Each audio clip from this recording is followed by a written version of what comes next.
تحسین ہے اس کے اوپر جانیں گے۔ ہارون صاحب، آپ کی بڑی امپورٹنٹ ملاقات ہوئی ہے عمران خان صاحب سے، ملاقات کا احوال میں جانوں گی، مگر اس سے پہلے یہ بتائیے کہ سب سے بڑی خبر آج کے دن آپ کے پاس کیا ہے؟ دیکھیے، ایک تو سی این این یہ خبر دے رہا ہے کہ حکومت پاکستان کے ساتھ معاہدہ ہونے والا ہے کہ اس کی فضائی سپیس استعمال کی جا سکے گی افغانستان کے خلاف۔ اب افغانستان کے میں فضائی سپیس کی کیوں ضرورت پڑ گئی امریکیوں کو، اس کی کوئی وجہ سمجھ میں نہیں آتی۔ کیا وہ پھر طالبان پہ حملے کرنا چاہتے ہیں اور کرنا چاہتے ہیں اور پاکستان اگر انہیں اجازت دے دے گا؟ یہ سی این این خبر دے رہا ہے۔ لیکن اس سے بھی بڑی خبر یہ ہے کہ اس کی تفصیلات معلوم ہو گئی ہیں کہ کیسے معاہدہ ہوا پیپلز پارٹی اور نون لیگ کے درمیان، اور یہ فائنلی لندن میں ہوا نواز شریف صاحب کی اجازت سے۔ جب یہ طے پا گیا عمران خان کے خلاف نو کانفیڈنس کی تحریک جو ہے، یہ امید پیدا ہوگی انہیں کامیاب ہو جائے گی، جس میں امریکی ملوث تھے۔ اب لوگوں کی سمجھ میں نہیں آتا، کہتے ہیں کہ مداخلت ہوئی ہے، سازش نہیں ہوئی۔ مداخلت سازش کے بعد ہی ہوتی ہے نا۔ جب مداخلت کی انہوں نے تو مداخلت سے بڑھ کر کیا چیز ہو سکتی ہے؟ انہوں نے ہمارے اندرونی معاملات میں مداخلت کی، اور وہ مداخلت واضح ہے۔ راجہ ریاض تک کو تو انوائٹ کیا گیا امریکی سفارت خانے میں، اور نور عالم کو کیا تو کچھ سمجھ میں آتا ہے کیونکہ اسے گفتگو کر سکتے، اور بہت سے لوگوں کو کیا، اور ایسے لوگ بھی ہیں جن کے نام نہیں لیے جا سکتے۔ اچھا، گزارے یہ ہے کہ وہ جب انہوں نے کہا کہ وزراء کے نام دیں شہباز شریف صاحب نے، تو زرداری صاحب ڈٹ گئے۔ انہوں نے کہا کہ وزراء کے نام بعد میں دیں گے، پہلے 20 قومی اسمبلی کی سیٹیں دیں، اچھا، اور پنجاب میں، اور 40 صوبائی اسمبلی کی پیپلز پارٹی کے، اس کے بغیر ایگریمنٹ نہیں ہو سکتا۔ ٹھیک۔ سینئر لیڈرشپ شہباز شریف کے ساتھ مذاکرات کرتی رہی، اور وہ مذاکرات ناکام رہے۔ بار بار بات چیت کی گئی۔ انہوں نے کہا حکومت بننے کے بعد اس موضوع پہ بات کریں گے، وزراء کی فہرست تو دیں نا، مگر یہ مذاکرات ناکام رہے۔ پھر زرداری صاحب کی اور شہباز شریف کی براہ راست ملاقات ہوئی، پھر بھی کوئی بریک تھرو نہیں ہوا۔ پھر نواز شریف صاحب اس میں داخل ہوئے، 3 گھنٹے تک وہ ویڈیو لنک پہ بات کرتے رہے، پھر بھی کوئی چیز طے نہیں ہوئی۔ وہ اسی پہ ان کا موقف یہ تھا کہ حکومت بننے کے بعد کریں گے، اس وقت یہ بڑا مشکل ہے، اور ظاہر ہے 20 سیٹیں چھوڑ دینا قومی اسمبلی کی، اور ایسی جگہوں پہ، وہ ساری جگہیں میں آپ کو بتاؤں گا کون کون سی ہیں۔ اچھا، ٹھیک، کہ وہاں تو پیپلز پارٹی کے جیتنے کا چانس ہی نہیں ہے۔ سرائے کی بیلٹ میں تو شاید کوئی سیٹ جیت لیں، مگر وہ پنڈی بھی ہے، اس میں گجرانوالہ بھی ہے، اس میں سرگودا بھی ہے، فیصل آباد بھی ہے، منڈی بہاؤالدین بھی ہے، گجرات بھی ہے۔ یہ کیسے ہو سکتا ہے؟ صحیح، ٹھیک کہہ رہے ہیں۔ مظفر گڑھ میں تو کوئی پاسبلٹی شاید ہو، رحیم ارخا میں ہو، ٹھیک ہے، ملتان میں ہو شاید، بابرپور بھی ہے اس میں، بھکر میں۔ تو اس پہ پھر پیپلز پارٹی کی قیادت نے حسین حقانی صاحب سے رابطہ کیا، جن کے پاس رہے ہیں، جنہیں سفیر بھی بنایا گیا تھا، جنہیں کہا جاتا تھا کہ وہ امریکہ میں امریکی سفیر ہیں، پاکستان کے سفیر نہیں ہیں، اور جن کے بارے میں وثوق سے جو کہتے رہے ہیں پاکستان کو اسلحے کی سپلائی بند کر دی جائے، جو انڈین ٹیلی ویژن چینلز کو انٹرویو دیتے ہیں، جنہوں نے پاکستانی فوج کے خلاف کتاب لکھی ہے، اور جو پاکستان نہیں آ سکتے، جو میمو گیٹ میں ملوث تھے، جن کے بارے میں یہ باور کیا جاتا ہے۔ بعض لوگ کہتے ہیں امریکن ایڈمنسٹریشن کے ساتھ کام کرتے ہیں، لیکن وہ ہر ایڈمنسٹریشن کے ساتھ کیسے کام کر سکتے ہیں؟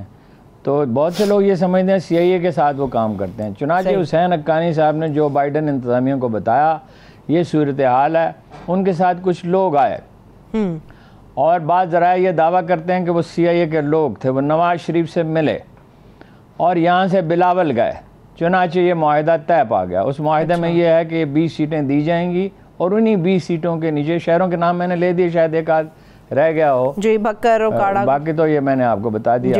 جی، صوبائی اسمبلی کی دو سیٹیں انہیں دی جائیں گی۔ اس کا دوسرا حصہ یہ ہے کہ جون تک یہ نظام چلانے کی کوشش کی جائے گی، اور یعنی یہ الیکشن نہیں ہونے دیے جائیں گے اس سے پہلے، جون سے پہلے، اگلے سال جون سے پہلے۔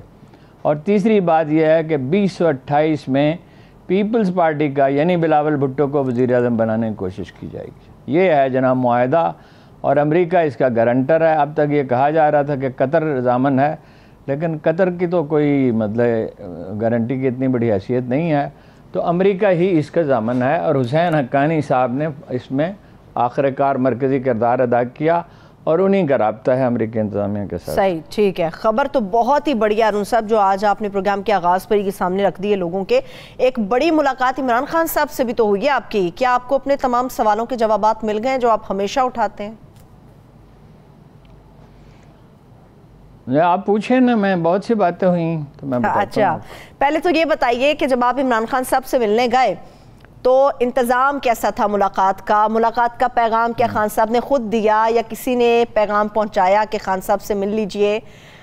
جی، انہوں نے مجھ سے رابطہ کیا، انہوں نے اپنا ایک سے زیادہ مرتبہ رابطہ کیا، پھر وہ مصروف ہو جاتے تھے کہیں، میں صبح بعد میسیج ہوتا تھا، میں میسیج دیتا تھا، پھر ان کا میسیج آتا تھا، پھر وہ سارا دن مصروف رہتے تھے، پھر رات کو بات ہوتی تھی، پھر میں نے کہا عید کے بعد ملیں گے، تو پھر فائنلی خیریت طے پا گیا کہ عید کے بعد ملیں گے۔ پھر دو دوست جو ہیں وہ مصر ہوئے، وہ جانا چاہتے تھے اور میرا بھی خیال تھا کہ انہیں جانا چاہیے، تو وہ ایک دوست جو ہیں وہ ایک اور صاحب کو بھی ساتھ لے آئے، اس لیے بہت تفصیل کے ساتھ گفتگو نہیں ہو سکی، لیکن جو بہت میرے خیال میں ضروری باتیں تھیں وہ میں نے ان سے پوچھ لی۔ اچھا، پہلی بات تو یہ ہے کہ ٹیلی فون انہوں نے کہا، ہم لے گئے اندر اور بڑے ہی واز ویری ریلیکس، بہت ہی یعنی آسودہ تھے، بڑے مطمئن بیٹھے تھے، اور باس کی شرٹ پہنی ہوئی تھی سفید اور ٹراؤزرز پہنے ہوئے تھے بلیک، اور ریلیکس تھے بالکل۔ لیکن پھر انہوں نے کہا ٹیلی فون دے دیں، تو خیر میں نے پھٹافٹ کہا کہ ہاں لے لیں، اس میں کوئی حرج نہیں، میں سمجھ گیا، بلکہ میں نے ان سے پوچھا بھی کہ ڈی بگنگ کا کوئی انتظام کیا ہے، انہوں نے کہا کوشش کر رہے ہیں، مطلب یہ ہے کہ گفتگو نہ سنی جا سکے یہاں پہ۔ اچھا، پھر گفتگو شروع ہوئی سیٹوں کے اس مسئلے پہ کہ یہ ٹکٹوں کا کیا کریں گے، ہاں، تو انہوں نے کہا میں خود ٹکٹیں دوں گا۔ اس پہ ہم نے ان سے کہا، میں نے بھی اور دوسرے دوست نے بھی، کہ اس کا میکنزم بنانا پڑے گا، ڈیٹا جمع کرنا پڑے گا جو قائد اعظم کا طریقہ ہے، اور آپ نہیں دیں گے ٹکٹیں جو ہے کمیٹی دے گی، فائنل اپروول آپ دے سکتے ہیں، مگر اس میں سفارش کا عمل دخل نہیں ہونا چاہیے۔ ٹھیک، اس پہ انہوں نے بہت زور دے کر کہا کہ نظریاتی لوگوں کو ووٹ دیں گے۔ میں نے کہا وہ آدمی جو جیت سکتا ہو اور وہ آدمی جو وفادار ہو۔ صحیح، میرا نہیں خیال کہ سب نظریاتی لوگوں کو دے سکیں گے کارکنوں کو، لیکن بہرحال اب ان کی تعداد زیادہ ہوگی۔ ہی واز ویری کانفیڈنٹ کہ اگر الیکشن ہوتے ہیں تو وہ جیت جائیں گے، انہیں کوئی اس میں شبہ نہیں تھا۔ پھر ان سے پوچھا کہ بھئی اپنی حفاظت کا کیا بندوبست کیا ہے، انہوں نے کہا کہ وہ وہاں سے لوگ آئے ہیں، یہ میں خیر ان سے پہلے ٹیلی فون پہ بھی پوچھ چکا تھا، وہاں سے لوگ آئے ہیں فرنٹیئر سے، اور وہ حفاظتی انتظامات کریں گے، باقی یہ ہے کہ زندگی موت تو اللہ کے ہاتھ میں ہے، جتنا میں بندوبست کر سکتا ہوں وہ میں نے کر لیا۔ اچھا، پھر میں نے کچھ نکات اٹھائے، مثلا یہ کہ بھئی آپ کا میڈیا کا معاملہ ہمیشہ ہی کیوں خراب رہتا ہے۔ صحیح، اس پہ انہوں نے یہ کہا کہ میڈیا پہ پریشر ہے اور اس پریشر کا ہم کچھ کر نہیں سکتے، جو لوگ ہماری حمایت کر رہے ہیں ان پہ بھی بہت دباؤ ہے شدید، اور وہ پریشان بھی ہیں وہ اس دباؤ کی وجہ سے، اور زیادہ تر میڈیا گروپ تو ہماری مخالفت کر رہے ہیں، غیر جانبدار تو کم ہی ہیں۔ تو میں نے نام لے کر کہا، مناسب نہیں ہے نام لینا ٹیلی ویژن پہ، کہ فلاں صاحب جو ہیں جنہوں نے ایک ہندو ممبر کو وہ بہت ایسے الفاظ استعمال کیے ٹیلی ویژن پہ نشر ہوئے کہ جو کوئی آدمی دہرا نہیں سکتا۔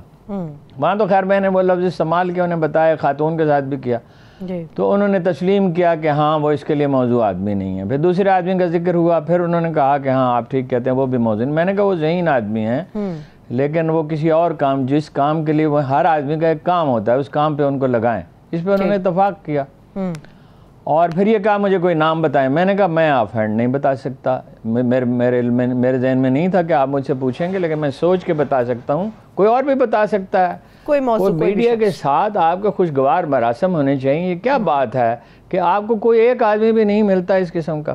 صحیح، صحیح۔